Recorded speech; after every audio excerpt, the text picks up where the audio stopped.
now that his party stands divided in the Rajya Sabha, I call this a crisis of a very different kind. This is only the beginning. This is the first step in that master plan that the BJP obviously has up its sleeve for Punjab. Parties no longer contest against the BJP. You're contesting, I dare say, against the might of the Indian state, where the paramilitary, the judiciary, our fraternity, the media, election commission, everybody is ranged against you. You don't have to have 2/3 and be able to. The game then opens up. And I don't know whether this is all going to be possible, whether Raghav Chadha is the one who's going to lead everything. Don't you think it's funny that he is expected to lead a rebellion in the Aam Aadmi Party, break as many as reportedly 63 MLAs, and then not become the chief minister, not become the face?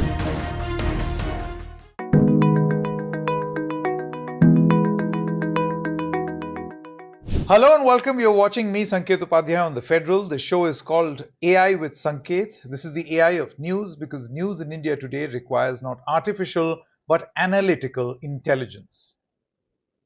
We all saw last week a big movement happen from the Aam Aadmi Party. 7 MPs out of 10 in the Rajya Sabha of the Aam Aadmi Party decided that they are not from the Aam Aadmi Party anymore and they want to move to the Bharatiya Janata Party. First question, is it technically possible? Many experts believe that para 4 of the Schedule 10 of the Indian Constitution very clearly mentions that any anti-defection provisions shall not apply if the party merges with another party, and then the MPs and MLAs can decide to merge. But the party has to merge first. That is the precondition, which is why in Maharashtra you saw Eknath Shinde claiming to be the real Shiv Sena, and he did not just take his MLAs or MPs away, he claimed to be the real Shiv Sena, and then the MPs and MLAs gave the floor test. There are many other cases also. For instance, in Maharashtra, the case of the NCP, identical. The matter went to court. In this case, surprisingly, Raghav Chadha has not claimed to be the original Aam Aadmi Party. Raghav Chadha claims to have joined the BJP along with 6 others who also feel that they should join the BJP. Now, whatever decision is taken by the Rajya Sabha chair, which is the vice president, will this be challenged legally?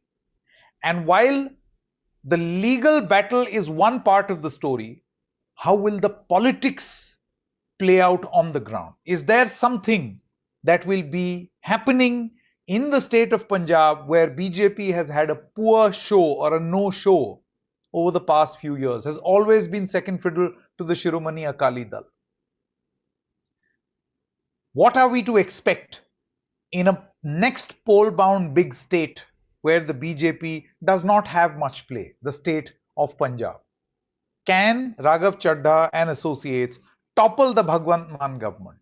Lots of questions. Let's attempt to find those answers. All right, joining us right now are 2 senior journalists who have seen the ups and downs of the Aam Aadmi Party. In fact, senior journalists Ms. Neerja Chaudhary as well as Javed Ansari are with us, and I must tell you that when Arvind Kejriwal was in jail, among other things, what he asked for in jail was a copy of Madam Neerja Chaudhary's book, How Prime Ministers Decide.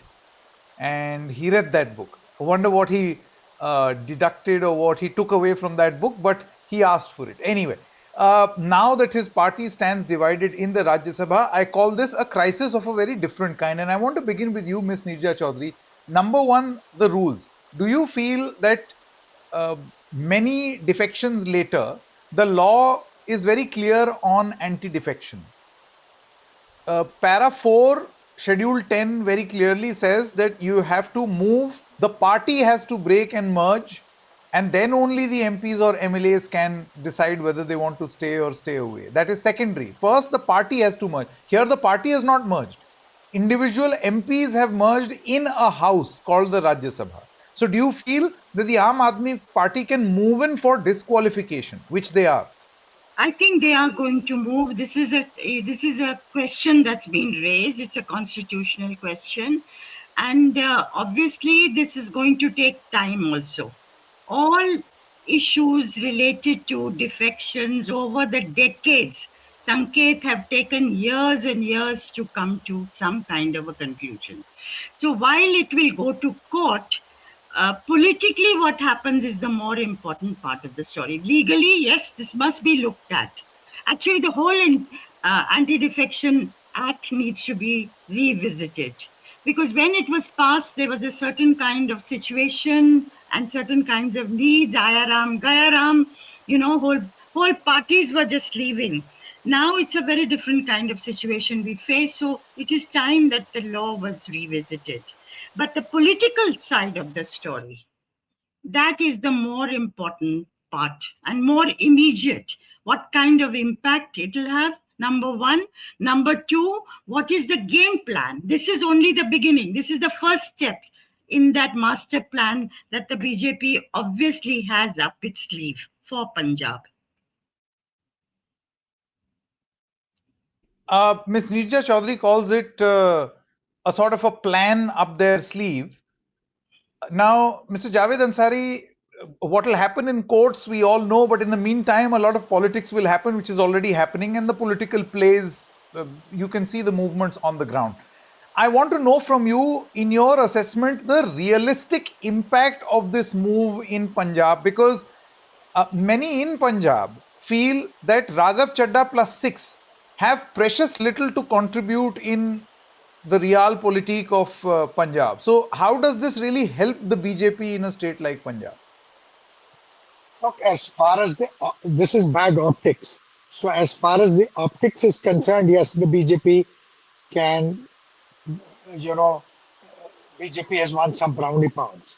But how much of it will, how much of an impact it will have on the ground in Punjab, the jury is still out.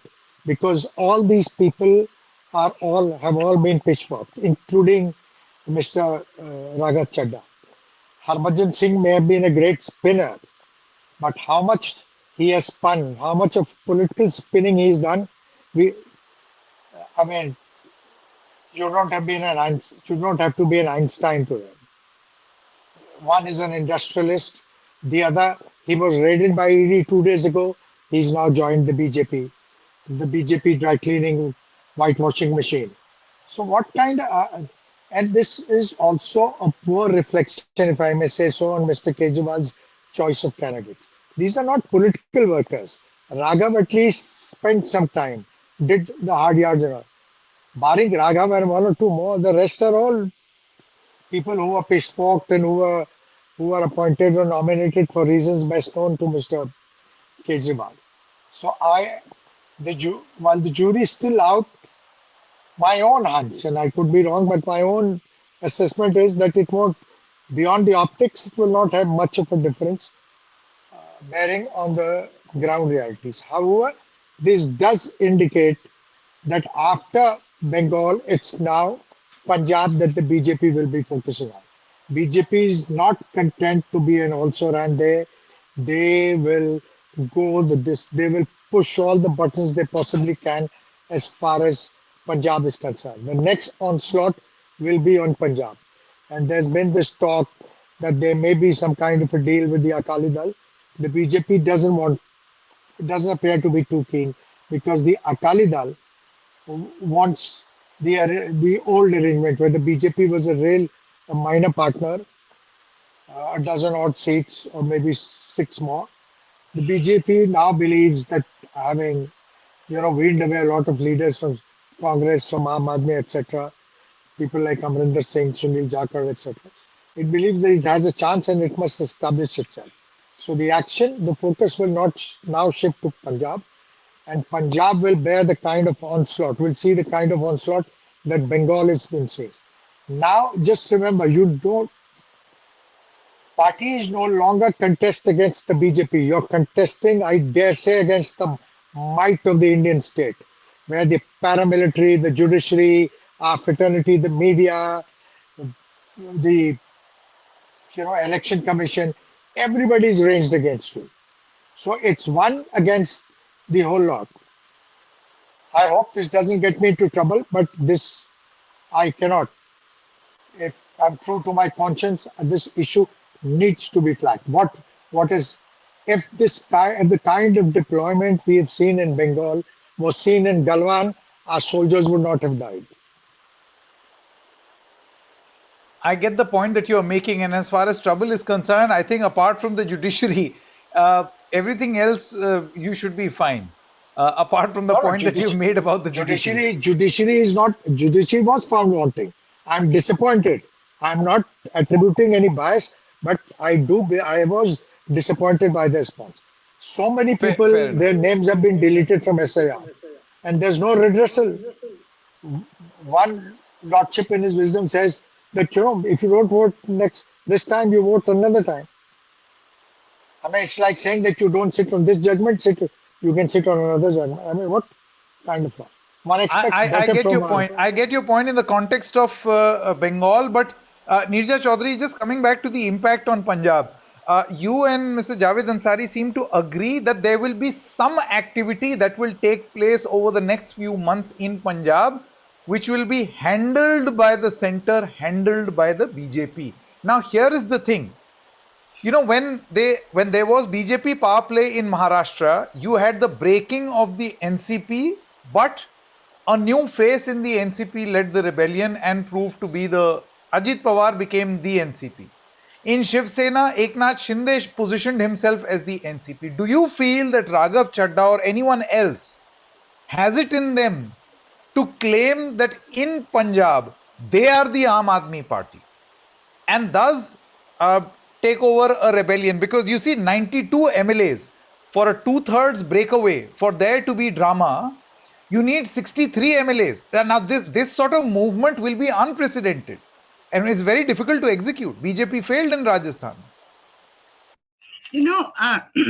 So far you felt that the sense one got was that the BJP was not much of a factor. The BJP leadership is probably the least popular of all the states in the north, in Punjab, because of the farmers' agitation and variety of other reasons. And that having broken from the Akali Dal, they would be happy enough for Bhagwant Mann to come back to power next year rather than have the Congress come to power in Punjab. This is the sense one got when one visited Punjab. Now, that strategy, I think, seems to have undergone a change. Because, as I said, it cannot be that the BJP wants to break 7 MPs in the Rajya Sabha. Of course, it could do with numbers in the bolstering of the numbers in the Rajya Sabha. It may have one nation, one election, legislations like that down the road to deal with. So, of course, more numbers in the upper house do matter. But could it be that the BJP has a different plan, that it may now think of bidding for power on its own in the elections next year? Now, there were talks with the Akali Dal, back channel talks. I don't think they have come to fruition so far. Whether something more will happen before the elections remains to be seen. But Mr. Phulka going into the BJP is a very respected Sikh face. Also recently, who fought for cases, 84 cases in 1984 riot cases for many people. He also joined the BJP not long ago. So suppose you have a rebellion in the assembly and the government does not have a majority. Could there be president's rule? You don't have to have 2/3 and be able to, the game then opens up. And I don't know whether this is all going to be possible, whether Raghav Chadha is the one who's going to lead everything. But I can see the BJP certainly raising an issue in Punjab, which is which is very different from caste religious issues. For instance, around the issue of drugs, which no government has been able to grapple with and deal with, and which is so very vital. If you talk to younger people, you talk to families, it's ruined Punjab over the decades. A prosperous, forward-looking Punjab, because of this menace, is not what it people expected it to be. So some issue like that they take up and flag and make a bid for power. BJP takes up a challenge. They look at a challenge and they just want to take it up. Where things are difficult, that's where they go. Bengal, yeah, I remember the Atal Bihari Vajpayee saying wistfully, this is where Shama Prasad Mukherjee started the Bharatiya Jan Sangh, and he worked with Shama Prasad Mukherjee, and this is where they were not making headway. And today they are on the cusp of power, whether or not they win this time. But so they obviously have their eye now on Punjab. Of course, there is UP, very important, Gujarat, very important next year. But Punjab was not expected to have that kind of importance for the BJP, which now, something is afoot. And this defection gives you a sense of that. Yeah, I get it. But, let's look at numbers and the performance of turncoats. Mr. Javed Ansari, do you feel that within the BJP also now an increasing, and I'm talking about the BJP's own cadre, Operation Kamal fetigue? I mean, those who have this fetish for power in the BJP will continue to carry on with Operation Kamal, misuse of the ED. Now, suddenly, you and I can very safely guess the ED will go easy on Mr. Ashok Mittal now that he has joined the BJP. It is a no-brainer. Everybody knows, right? So I want to ask from you, do you feel that within the BJP, there will be this feeling that you are getting turncoat after turncoat? To what end? And what is their performance been? I mean, Association of Democratic Reforms did a study of the 2024 turncoats in the BJP. Mr. Javed Ansari, do you know what their performance was? 33%. Not even passing marks. That is how bad the turncoats performed in the BJP. So will the cadre not start asking? I know of a lot of pro-BJP ex-handles and opinion makers who have now openly started questioning the BJP, the misuse of ED, trusting people like Raghav Chadha, who some of them call a slippery customer.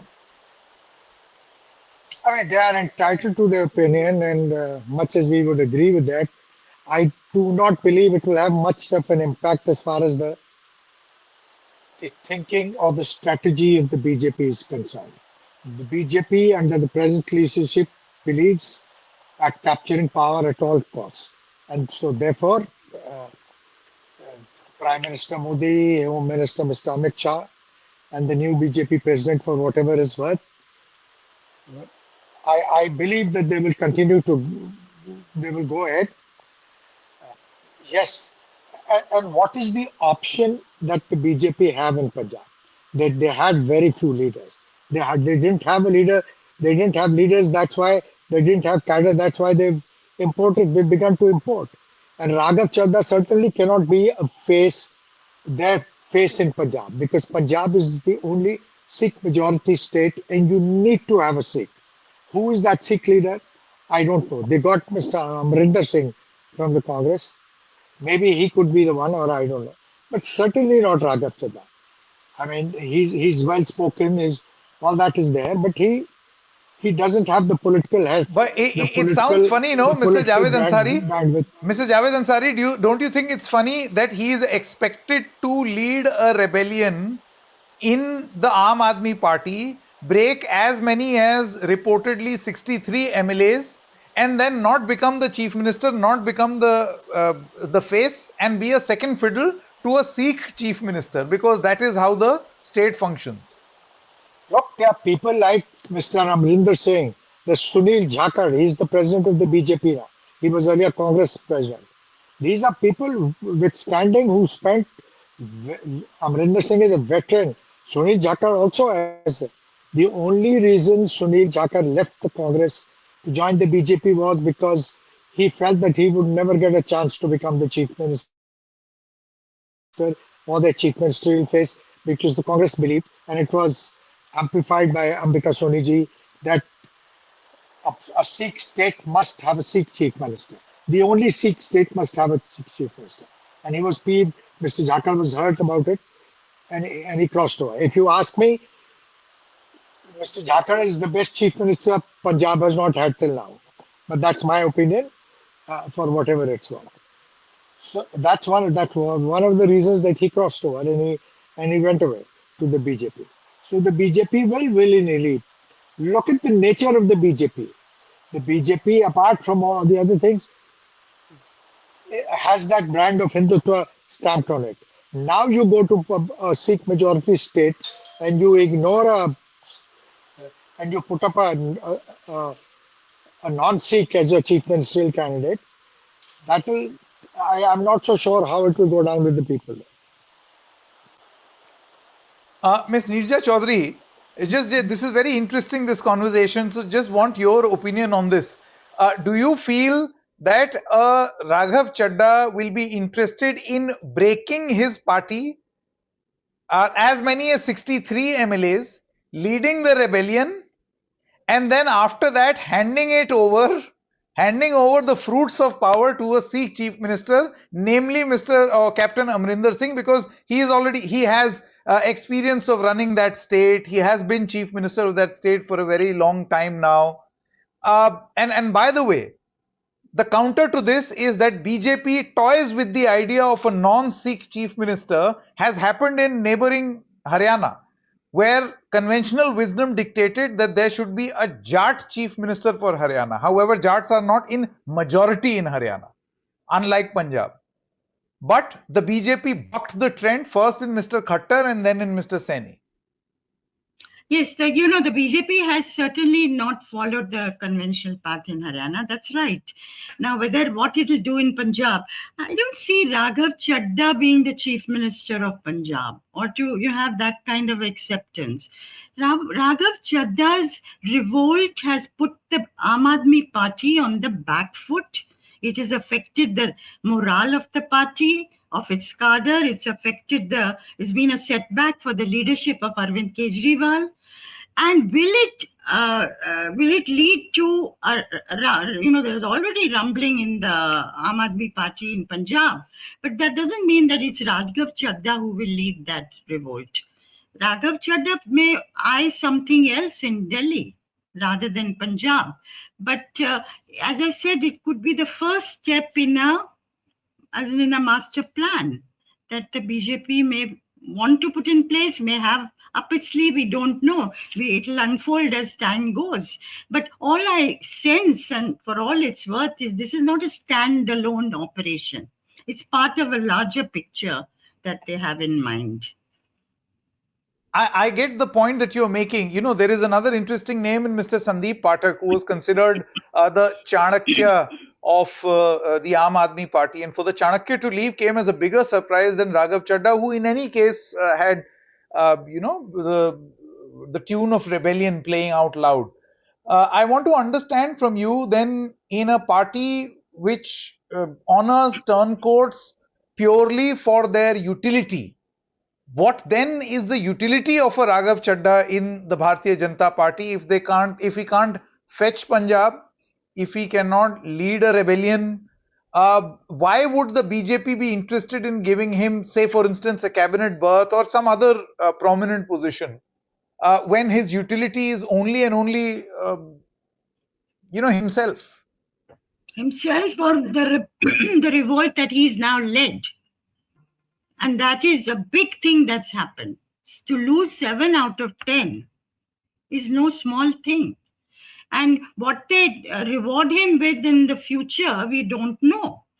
But he obviously feels that Aam Aadmi party is not going places, and he is going to be better off in the Bharatiya Janata Party as far as his political future is concerned, for a variety of reasons. And that is obviously certainly fear of cases, ED, CBI, IT, all that. We know how the agencies have been misused against opponents. So for the others also, Pathak, I think, has been a backroom boy, very good at putting, the nuts and bolts of the picture. But again, whether they'll get something or whether they'll just get security from action by ED and other agencies? We don't know that. Yeah, Mr. Javed Ansari, would you like to weigh in? I mean, the utility of a Raghav Chadha in the Bharatiya Janata Party. We know that. Let's take examples. Jyotiraditya led a rebellion. He delivered Madhya Pradesh to the Bharatiya Janata Party. The MLAs resigned, they contested, they won, and then it became a BJP state, and the Congress stint was short-lived. Sachin Pilot tried doing this, could not work out because you had a giant in Ashok Gehlot who prevented an Operation Kamal in Rajasthan. In his case, do you think Raghav Chadda's utility will be defined if he delivers something else, or just come on board like he has? Look, I don't think Raghav Chadha is the points person for the BJP in Punjab to try and topple the government there or try and be the face of it. Everybody has his utility. Mr. Sindhya at least succeeded in bringing down the Kamalnath government. Even then, he had to cool his heels for several months before he was inducted into the cabinet. So Raghav Chadha, I think it's a I don't think Mr. Raghav Chadha commands the kind of following that Mr. Sindhya had. Sindhya had at least 27 odd MLAs, and they were instrumental, and that was a good enough number to bring the Kamalnath government down in Madhya Pradesh. In Mr. Chadda's case, I do not think that is true. He doesn't have the numbers. The operation, the heavy lifting, will have to be done by Mr. Amit Shah and his lieutenants if indeed their game plan is to bring down the Man government in Punjab and impose president's rule. And I don't put it past them because this party under the present leadership is merciless. They do not believe in giving a quarter to the opposition. If your opponent is down, knock him out. Conventional wisdom would be that you walk away. No, knock him out. Ensure that he doesn't. So they've inflicted a wound. They'll try and derive as much political mileage as they can. They will try and push Mr. Kejriwal further down into the corner. Mr. Kejriwal at the moment, as far as Punjab is concerned, has a really tough battle on his hands. I'm just thinking from the point of view of the MLAs. Ms. Neerja Chaudhary suggested that to impose president's rule, you don't really need 2/3. Even if a fraction of the MLAs resign or say that they don't have confidence just to fall below the halfway mark, that's a fit case for president's rule. But here is the catch, Ms. Neerja Chaudhary. What's in it for these MLAs? We all know that each and every person in power would want to remain in power even for 1 nanosecond extra, right up till the election. Why would these MLAs be willing to give up almost a year of politicking just for president's rule to be imposed in Punjab? No, absolutely agree with you. No MLA MP wants that term to be cut short. Absolutely. Unless there is a lure of a seat or the possibility of winning through that ticket, or money, big money. But I agree, 1 year is a long time. An assurance of a ticket. Absolutely. And of course, if some of them have some cases, then an assurance of being put through the dry cleaner. Now, whether they'll go through the dry cleaner or will be hung out to dry, I mean, we all know that 1 year is a long time in politics. Long time. What will happen? What sort of assurance would you want today to a guarantee of a ticket come to fruition 1 year later? A guarantee of a ticket and no action from the agencies. Will that be enough to give up 1 year of power? 1 year of power? If there is governor's rule, and governor's rule by extension means that it's the center which is ruling. So these MLAs will continue to exercise. They may cease to be MLAs, but they will continue to dispense favors and extend patronage. If you have a like-minded governor, then it's just that then things become quite easy. It's not that difficult. Yeah, well, we are all speculating, but that is all that we can do. But it was an interesting conversation. Let's see what happens. Clearly, one deduction from this conversation is it's not over and something can be expected in Punjab. That is something that I clearly draw from this conversation. Thank you very much, Ms. Neerja Chaudhary and Javed Ansari, for joining us on this broadcast. Thank you so much.